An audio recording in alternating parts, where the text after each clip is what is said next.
Good morning guys. So happy Friday sa inyong lahat. So 10 a.m. na. Kakatapos lang ng ating shift at meron tayong pupuntahan.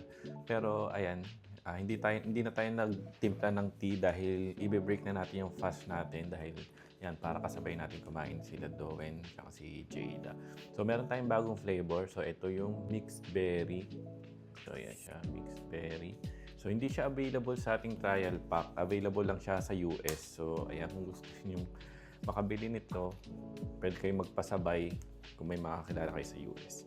So, ayan, titikman ulit natin siya. So, pangalawang beses pa lang natin siya titikman. So, bago yan, ang kakainin pala natin ngayon ay chicken broccoli. Yan, sobrang daming broccoli nan. Tapos, chicken breast. So, kahit magpa-fiber tayo, mas pinipili natin kumain ng masustansya. Lalo na itong broccoli. Dalawang bowl ng broccoli ang katumbas nitong fiber natin. So, nag-fiber na tayo, tapos meron pa ulit tayong fiber dito sa kakainin natin. Mas pinipili natin kumain ng mas healthy. Fiber na muna tayo.